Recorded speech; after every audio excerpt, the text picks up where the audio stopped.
Unboxing my new Eureka Swan Power Turbo Per Extent Ultra Lightweight Vacuum Cleaner. So here are the features, as you can see. Let's go. Okay, so now we open the box. So first of all, we have got cardboard. Now you lift up the cardboard. Ooh, various set of tools. So what you have first of all is a 3-in-1 brush. So that's your brush, which is, I'm guessing, is used for dusting, but it's quite stiff to be a dusting brush. Then you press that button so you can flip it around and use that on the stairs. Well, it's quite stiff. I'm not going to be able to do it right now. And there's your Crevice Tool, which is going to leak a lot of air from these gaps. But, you know, it is what it is. It's a 3-in-1 tool. So let's dash that away. We've got, okay, so we've got a spare filter, spare belt, and a spare rubber strip, along with the manual. We don't need that because we know how to use it. Then you've got the turbo brush. There you go. Oh, the brushes are actually quite stiff for a turbo brush. So that's good. So there's your turbo brush, great for removing pet hair. And then you got the, a wine voucher. I don't drink wine because I'm a Muslim, so that's useless to me. Now we lift up the cardboard again, revealing the hose. Okay, how do you get this hose out? It's feeding through the hole. There we go. And you gotta feed it through that hole. There we go. Nice big fat diameter hose with good airflow. Well, to provide you with good airflow. It seems pretty long, so that's good for a cheapo vacuum. And now, so much packaging, isn't there? There we go. I don't know why they feed the parts through the holes of the cardboard, but they have. So you got a screw in there for screwing the handle on, which is just, you know, your standard handle, nice metal construction, so that's good for durability purposes.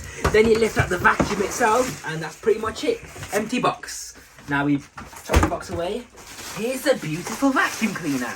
So how do you, okay, is this open from the top? Yeah, it is. Right, let's get this out. There we go.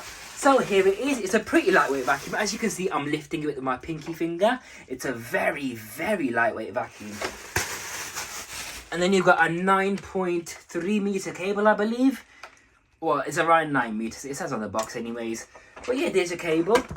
Now, if I attach the handle, it will clip on, but you just need to screw it in for security. But, will it go on? Oh, peel off the sticker. Right, it says, important, remove dust cup, insert handles, secure with screw, place dust cup back onto the unit. Okay, got it. I was wondering why that wouldn't go on, but that sticker was in the way. There you go. That just clips in. There you go, nice secure clip, so that's not going to come off. I don't think you even need a screw, but it's better to screw it in for security. Now, here it is. I'm just going to put the hose on, and that goes into the side here. So, this end, so you push it into place, then you give it a turn to lock it in place, and there you go, there's your hose.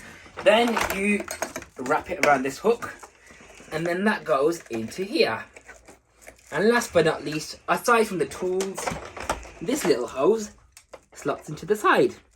And there's your beautiful Eureka Swan vacuum. So here it says, extra long hose, extra long cord. Well, you can read. Anyways. Press the blue catch on the top of the cyclone to remove the entire bin. To empty it, you undo this part, all the dirt falls out, and that's how you empty it.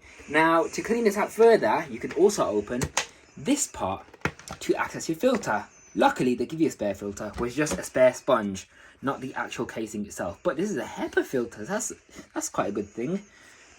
And there's some seals around it as well, so there's not going to be any dust leakage. And also the cyclone itself is a single cyclone, so you can take that apart for washing. You can actually wash this. That twists open, and then you can wash the entire thing even better. So as I was saying, here's a cyclone. I've now secured it back into place. That slots in. I think, no, there isn't a specific way. It just goes on regardless. It doesn't click in. So it doesn't matter what orientation you have it on. The filter goes back in, clicks into place with the lid. There you go. And then you put that back on the vacuum. The air path, as you can see, so this is the brush bar. The air goes up through this pipe, through the pipe, and then the dirt enters the bin from the bottom, right here. Oh, there's another nice rubber seal. That's quite a thick rubber seal, so you're getting some good seals with this. Anyways, the dirt goes up that tube and then out through that part, and then it falls into the bin. Now the air then goes through the filter and then exits this rectangle shaped hole. I want about hole, okay. Then it enters there, which is directly into the motor, and then the air comes out through this blue grill. And this blue grill is actually another filter, so you're getting clean air exiting the vacuum. Let's have a look at that. So there's your thin filter, just like a scouring pad basically. Right, so that's the vacuum. The only thing I haven't shown you is the tool storage. So where's the attachments? Okay, let's open this thing up quickly so I can show you in closer detail the spares you get. So you get a spare filter when you wash it. Oh, you get 2 rubber strips. I'll show you what these are in a minute. A spare belt, which basically it drives the brush from the motor. And then that's pretty much it. I don't know where the 3-in-1 tool is though. Where is it? Oh, there it is. So that's locked onto the side so you don't lose it. Yep. And the turbo brush, I don't think there's an onboard tool storage for that. So yeah, you're gonna have to keep that separately because that's an extra attachment for the blue model. So I showed you the filter, I showed you the belt. These rubber strips though, if we take a look underneath the vacuum, there's your brush. Nice stiff bristles, and you get these rubber flaps as well. So they give you these spare rubber flaps because if one of them wears out, you can slide in the spare one and take the old one out. So the back one's a full rubber strip slash squeegee, whatever you want to call it. The front one has these gaps. It's like someone cut them up with scissors. And that allows for large debris to get sucked in. Because if it was this full strip, then it would push a lot of large debris around. And then you got these nice red, what do you call it? Vela strips. That basically removes pet hair. Well, it helps with pet hair and lint. And that's pretty much it. Stay tuned for demos or a demo on this vacuum. Oh, I forgot to mention that the vacuum is actually 400 watts. That's very, very low for a clean air upright vacuum. But yeah, it is 400 watts. It's made in China. There's the information. And the only thing I forgot to mention is the red on and off switch, which is foot powered. And that's it.